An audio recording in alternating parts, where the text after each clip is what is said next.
یا ایھا الذین آمنوا اتقوا اللہ حق تقاتہ۔ اب یہاں پر ہمیں غور کرنا ہوگا کہ تقوی کی حقیقت کیا ہے۔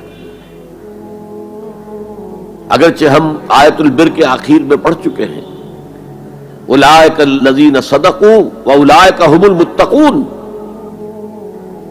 وہاں پر وہ ایک ہیولہ، ایک شخصیت، ایک کردار وہ ہمارے سامنے آ چکا ہے، متقی کون ہوتا ہے۔ لیکن یہ موقع مناسب ہے کہ یہ لفظی معنی اس کے کیا ہے۔ عام طور پر جو ترجمہ کیا جاتا ہے اللہ سے ڈرو، یہ اچھا ترجمہ نہیں ہے، اور چونکہ اکثر و بیشتر لوگوں نے یہی ترجمہ کیا اور قرآن میں بار بار آتا ہے اتقوا اللہ اتقوا اللہ اتقوا اللہ، تو عیسائیوں کو یہ کہنے کا موقع ملا کہ قرآن زیادہ اللہ کے خوف پر زور دیتا ہے، جبکہ مسیح نے اور جو بائبل ہے وہ اللہ کی محبت پر زور دیتی ہے۔ اعتراض کرنے کا انہیں موقع مل گیا۔ خوف کا لفظ قرآن کا خود عربی زبان کا لفظ ہے، قرآن مجید میں بھی آیا ہے فلا تخافوہم وخافونی، تم ان سے نہ ڈرو، اپنے دشمنوں سے نہ ڈرو، مجھ سے ڈرو۔ خوف کا لفظ بھی ہے۔ یخافون یوما تتقلب فیہ القلوب والابصار،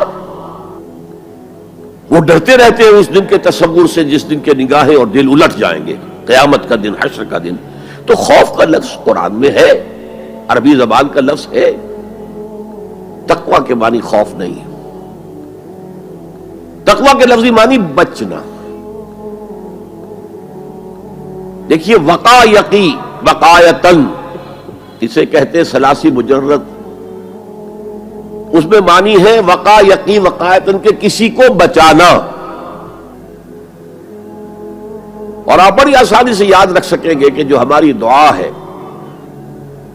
جو سورہ بقرہ میں حج کی دعاؤں کے ضمن میں اہم ترین دعا کی حیثیت سے مذکور ہے، ربنا آتنا فی الدنیا حسنۃ وفی الآخرۃ حسنۃ وقنا عذاب النار، وقنا عذاب النار، اے اللہ ہمیں بچا آگ کے عذاب سے۔ تو وقا یقی وقایتن کے معنی ہے کسی کو بچانا۔ باب افتعال میں یہ بنا ابتقا، اور واو اور تا یہ جڑ گئے، اتقا اتقا۔ اتقا معنی خود بچنا، بچنا اللہ کی نافرمانی سے، بچنا اللہ کی ناراضگی سے۔ ایک بچنا آؤٹ آف لو ہوتا ہے، out of reverence, out of respect. ایک سلیم الفطرت بیٹا چاہے گا کہ میں کوئی ایسی حرکت نہ کروں کہ میرے والد کو اس سے دکھ پہنچے، یہ بھی بچنا ہے۔ ظاہر بات ہے کہ والد کا خوف نہیں ہے اسے، یہ اس کی روش آؤٹ آف لو ہے۔ والذین آمنوا اشد حبا للہ، جو لوگ صاحب ایمان ہیں وہ شدید ترین محبت کرتے ہیں اللہ کے ساتھ۔ بلکہ ہم نے جو حقیقت جہاد کا مضمون جو ہے اس پر غور کیا، اس کے ضمن میں ایک آیت جو بڑی عظیم آیات میں سے قرآن کے، قُلْ إِنْ كَانَ آبَاؤُكُمْ وَأَبْنَاؤُكُمْ وَإِخْوَانُكُمْ وَأَزْوَاجُكُمْ وَعَشِيرَتُكُمْ وَأَمْوَالٌ اقْتَرَفْتُمُوهَا وَتِجَارَةٌ تَخْشَوْنَ كَسَادَهَا وَمَسَاكِنُ تَرْضَوْنَهَا أَحَبَّ إِلَيْكُم مِّنَ اللَّهِ وَرَسُولِهِ وَجِهَادٍ فِي سَبِيلِهِ فَتَرَبَّصُوا حَتَّىٰ يَأْتِيَ اللَّهُ بِأَمْرِهِ وَاللَّهُ لَا يَهْدِي الْقَوْمَ الْفَاسِقِينَ۔ اے نبی ان سے کہہ دیجئے کہ اے لوگو، اگر تمہیں اپنے باپ اور اپنے بیٹے اور اپنے بھائی اور اپنے زوج، مرد کے لیے بیوی، بیوی کے لیے شوہر، اور اپنے رشتہ دار اور اپنے وہ مال جو تم نے بڑے محنت سے جمع کیے ہیں، اور اپنے وہ کاروبار جن میں کساد کا، سد بازاری کا تمہیں خوف لاحق رہتا ہے، مندہ نہ ہو جائے، اور تمہارے وہ مکان جو تمہیں بہت محبوب ہیں، بہت سجایا ہے، بہت عمدہ فرنش کیا ہے، اعلیٰ ترین مکان بنایا ہے، اگر یہ 8 چیزیں زیادہ محبوب ہیں اللہ سے اور اس کے رسول سے اور اللہ کی راہ میں جہاد سے، فتربصوا، جاؤ، بیٹھے رہو، دفع ہو جاؤ، منتظر رہو، حتی یاتی اللہ بامرہ، یہاں تک کہ اللہ اپنا فیصلہ سنا دے. واللہ لا یہدی القوم الفاسقین، اللہ ایسے فاسقوں کو ہدایت نہیں دیتا. تو در حقیقت یہ اللہ تعالیٰ کی محبت کے تحت ہے کہ اللہ اور اللہ کے ساتھ جو عہد وفا استوار کیا ہے، ایاک نعبد و ایاک نستعین، کہ آدمی پھونک پھونک کر قدم رکھے، کہیں میں اللہ کی کسی حد سے تجاوز نہ کر جاؤں، اللہ کی قائم کردہ کسی حد کو پھلانگ نہ جاؤں، کہیں ایسا نہ ہو کہ شریعت کا کوئی حکم میں پامال کر دوں. پھونک پھونک کر قدم رکھنا، لو سانس بھی آہستہ کہ نازک ہے بہت کام، آفاق کی اس کارگہ شیشہ گری کا، اس روش کا نام تقویٰ ہے. دنیا کا تقویٰ یہ ہے، آخرت کا تقویٰ یہ ہے آگ سے بچ جانا. نتیجہ ہے واتقوا النار الذی وقودها الناس والحجارہ، بچو اس آگ سے جس کا ایندھن بنیں گے انسان اور پتھر. یا ایھا الذین آمنوا قوا انفسکم واہلیکم نارا، اہل ایمان بچاؤ اپنے آپ کو اور اپنے اہل و عیال کو آگ سے. تو دنیا کا تقویٰ اور آخرت کا تقویٰ یہ ہے تقویٰ کے لفظی معنی. بلکہ اس میں اضافہ کروں کچھ. ایک دفعہ حضرت عمر فاروق رضی اللہ تعالی عنہ یہ مجلس شورا میں یہ بحث چل نکلی تقویٰ کسے کہتے ہیں، ہاؤ ٹو ڈیفائن تقویٰ. سب حضرات نے اپنی اپنی رائے دی. حضرت ابی ابن کعب رضی اللہ تعالی عنہ ایک انصاری صحابی ہیں جن کے بارے میں حضور نے فرمایا ہے کہ اقرؤہم ابی ابن کعب، میرے صحابہ میں قرآن کا سب سے بڑا جاننے والا ابی ابن کعب ہے. وہ خاموش بیٹھے ہوئے سن رہے تھے باتیں. حضرت عمر نے خاص طور پر کہا ابی آپ نے کچھ نکاح فرمائے.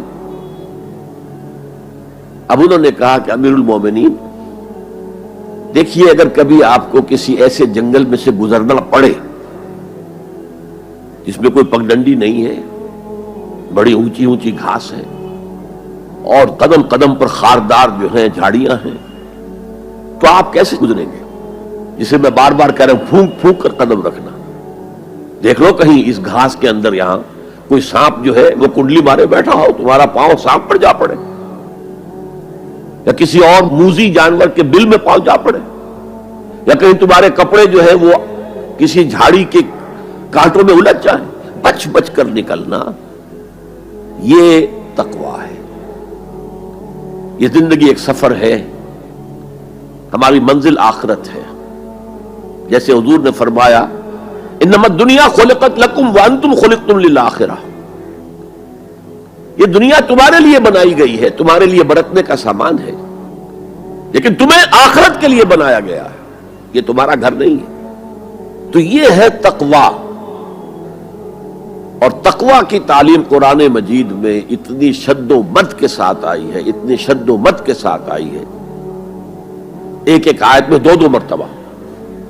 سورۃ النساء کی پہلی آیت یا ایھا الناس اتقوا ربکم الذی خلقکم من نفس واحدۃ وخلق منها زوجها وبث منهما رجالا کثیرا ونساء واتقوا اللہ الذی تساءلون به والارحام ان اللہ کان علیکم رقیبا. ایک آیت میں دو مرتبہ تقویٰ کا حکم. اے لوگو، اے بنی آدم، اپنے اس رب کا تقویٰ اختیار کرو جس نے تمہیں ایک جان سے بنایا، اسی سے اس کا جوڑا بنایا اور ان سے کثیر تعداد میں مردوں اور عورتوں کو زمین میں پھیلا دیا.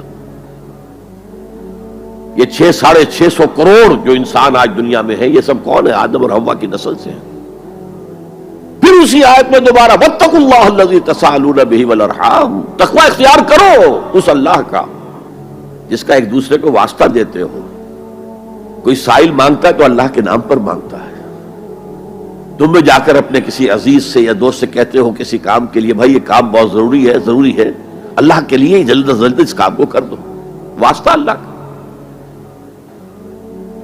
یا جیسے کہ سورہ حشر میں ایک آیت میں دو دفعہ یا ایھا الذین آمنوا اتقوا اللہ ولتنظر نفس ما قدمت لغد واتقوا اللہ ان اللہ خبیر بما تعملون. اے ایمان والو، اللہ کا تقویٰ اختیار کرو، اور دیکھو کل کے لیے کیا بھیج رہے ہو آگے. تمہارے اعمال جو جا رہے ہیں، جمع ہو رہے ہیں تمہارے نامہ اعمال میں، وہ اعمال کون سے ہیں، اچھے ہیں یا برے ہیں؟ اور اللہ کا تقوی اختیار کرو اور دیکھو، جان لو وہ تمہارے اعمال سے باخبر ہے، بے خبر نہیں ہے. تاہم یہ الفاظ جو ہے میرے نزدیک قرآن مجید میں تقوی کی تاکید کے اعتبار سے انتہائی مؤکد مقام ہے. جیسا کہ میں نے عرض کیا، صحابہ گھبرا گئے، حضور اللہ کے تقوی کا حق کون ادا کر سکتا؟